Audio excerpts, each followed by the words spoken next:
មនុស្សយើងម្នាក់ៗតែងតែប្រាថ្នាចង់បានមិត្តភក្តិម្នាក់ដែលដើរផ្លូវរួមគ្នាលើកទឹកចិត្តគ្នានិងរីកចម្រើនទៅមុខជាមួយគ្នាប៉ុន្តែនៅក្នុងតថភាពជាក់ស្ដែងជីវិតតែងតែបង្រៀនយើងតាមរយៈមនុស្សខុសៗគ្នាហើយពេលខ្លះមេរៀនដ៏មានតម្លៃបំផុតបែកកើតចេញពីមនុស្សដែលយើងធ្លាប់ទុកចិត្តបំផុតទៅវិញដូចជាបទពិសោធន៍ផ្ទាល់ខ្លួនមួយដែលខ្ញុំបានជួបប្រទះដែលវាបានធ្វើឲ្យខ្ញុំយល់ច្បាស់អំពីពាក្យថាមិត្តភក្តិខុសមិត្តប្រភេទដែលមើលទៅហាក់ដូចជាមិនបានច្រណែនឈ្នានីសយើងដោយបើកចំហឡើយគ្រាន់តែនៅក្នុងចិត្តរបស់គេគឺគេមិនចង់ឃើញយើងលូតលាស់ឬមានជីវិតជោគជ័យជាងគេតែប៉ុណ្ណោះកាលពីមុនខ្ញុំមានមិត្តជិតដិតម្នាក់ដែលខ្ញុំតែងតែផ្ដោតតម្លៃនិងបារម្ភពីអារម្មណ៍របស់គេ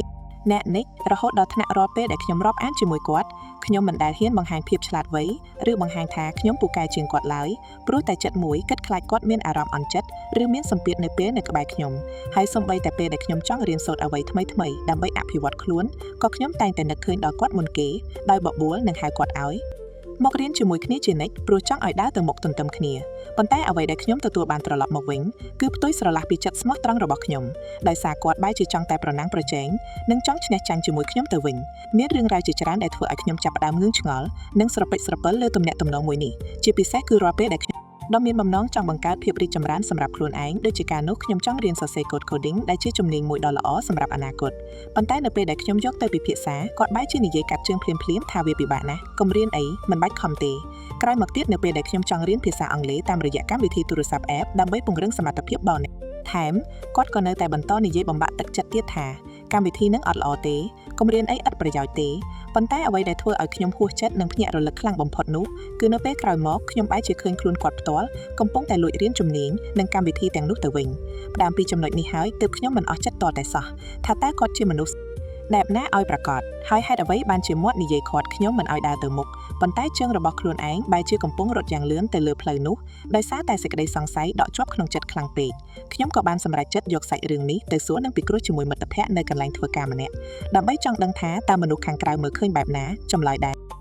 លក្ខខ្ញុំទទួលបានពីមិត្តរួមការងារគឺក្លេតែចាក់ដោតខ្លាំងណាស់ដោយគាត់បាននិយាយមកកាន់ខ្ញុំថាបងគួរដឹងចម្លើយក្នុងចិត្តស្រាប់ហើយពាក្យសម្ដីមួយឃ្លានេះបានធ្វើឲ្យខ្ញុំភ្លឺភ្នែកនិងយល់ច្បាស់ថាអ្វីដែលខ្ញុំធ្លាប់សង្ស័យគឺវាជាការពិតទាំងអស់គ្រាន់តែកន្លងមកខ្ញុំដេកលង់លក់ក្នុងមនោគមរបស់មិត្តម្នាក់នោះហើយព្យាយាមរកហេតុបុព្វផលល្អៗមកដោះសារជំនួសគេតែប៉ុណ្ណោះបើយើងវិភាគឲ្យស៊ីជម្រៅទៅលើទង្វើរបស់មិត្តម្នាក់នេះតើគាត់ជាមនុស្សបែបណាឲ្យប្រកាសនៅក្នុងចិត្តវិទ្យា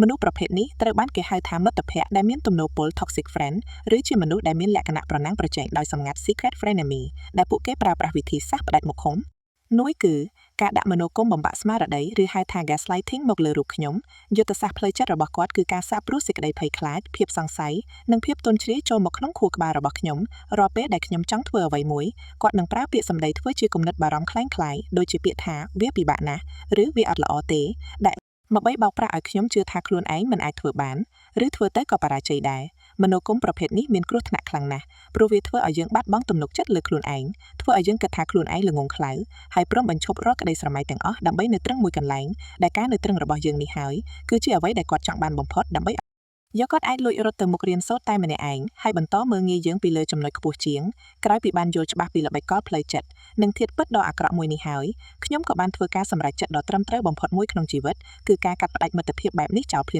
ាមៗដោយគ្មានការស្ដាយស្រណោះឡើយព្រោះជីវិតយើងខ្លីពេកក្នុងការចំណាយពេលជាមួយមនុស្សដែលចាំតែជន់ពន្លិចនិងទាញយើងទម្លាក់ហើយបន្ទាប់ពីបានរលាស់ខ្លួនចេញពីស្រមោលដ៏ខ្មៅងងឹតនោះមកខ្ញុំក៏មានសេរីភាពពេញលេញក្នុងការគិតនិងដើរតាមក្តីស្រមៃរបស់ខ្លួនឯងដោយខ្ញុំបានបង្វែរពេលវេលានិងធម៌ពលទាំងអស់មកផ្ដោតលើការរៀនសូត្រជំនាញថ្មីៗយ៉ាងពិតប្រាកដរហូតដល់ខ្ញុំអាចអភិវឌ្ឍខ្លួននិងចេះរកលុយបានយ៉ាងច្រើនតាមរយៈប្រព័ន្ធបណ្ដាញសង្គមទៀតផងដែលនេះជាលទ្ធផលដ៏អស្ចារ្យមួយដែលកាលពីមុនខ្ញុំមិនដែលហ៊ានសូម្បីតែគិតព្រោះត្រូវរងសម្ពាធពីពាក្យសម្ដីបំបាក់ទឹកចិត្តរបស់គេ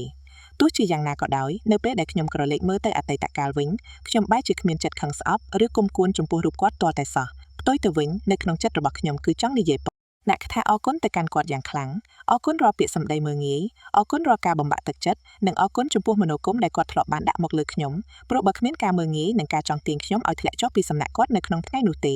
ខ្ញុំក៏ប្រហែលជាគ្មានកម្លាំងចិត្តដ៏មហិមានិងគ្មានការខិតខំប្រឹងប្រែងរៀនសូត្រដើម្បីរកលុយឲ្យតតែបាននៅក្នុងថ្ងៃនេះដែរពាក្យមើលងាយរបស់គាត់បានក្លាយជាប្រេងឥន្ធនៈដ៏មានតម្លៃបំផុតដែលដុតកម្ដៅការតស៊ូរបស់ខ្ញុំធ្វើឲ្យខ្ញុំចង់បង្ហាញឲ្យពិភពលោកនិងរូបគាត់បានឃើញថាខ្ញុំមិនមែនជាមនុស្សដែលងាយនឹងត្រូវគេជន់ឈ្លីឬកំណត់ព្រំដែនជីវិតតាមចិត្តចង់នោះឡើយបទពិសោធន៍មួយនេះបានបង្រៀនខ្ញុំឲ្យដឹងថាមិត្តភក្តិពិតប្រា គាត់គឺជានរណាដែលសប្បាយរីករាយនៅពេលឃើញយើងជោគជ័យនិងជំរុញយើងឲ្យហោះហើរបានខ្ពស់មិនមែនជាអ្នកដែលចាំកាត់ស្លាប់យើងដើម្បីកុំឲ្យយើងហោះហើរខ្ពស់ជាងគេនោះទេហើយការដែលយើងហ៊ានបោះបង់មនុស្សពលចេញពីជីវិតវាមិនមែនជាការអាត្មានិយមឡើយប៉ុន្តែវាគឺជាការស្រឡាញ់ខ្លួនឯងនិងការបើកឱកាសឲ្យជីវិតបានជួបពន្លឺថ្ងៃថ្មីប្រសិនបើអ្នកកំពុងតែស្ថិតក្នុងទំនាក់ទំនងមួយដែលធ្វើឲ្យអ្នកមានអារម្មណ៍ថាត្រូវលាក់បាំងភាពឆ្លាតវៃឬត្រូវបង្អង់ដំណើរការលូតលាស់របស់ខ្លួនឯងដើម្បីតម្រូវចិត្តអ្នកដទៃសូមដកខ្លួនចេញមកឲ្យបានឆាប់បំផុតព្រោះសមត្ថភាពរបស់អ្នកមានតម្លៃលើសពីការត្រូវគេបង្ខាំងទុកនៅក្នុងទ្រង់នៃភាពច្រណែនឈ្នានីសហើយចូលយកពាក្យមើលងាយទាំងឡាយមកធ្វើជាចណ្ដើរសម្រាបបដើរទៅរកភាពជោគជ័យដ៏ត្រចះត្រចង់ព្រោះការរស់នៅដោយមានក្តីសុខនិងមានជីវិតដ៏មានតម្លៃគឺជាការសងសឹកដ៏ផ្អែមល្ហែមបំផុតចំពោះមនុស្សដែលមិនធ្លាប់ចង់ឃើញយើងលូតលាស់សម្រេចបានជោគជ័យឡើយក្នុងជីវិតនេះ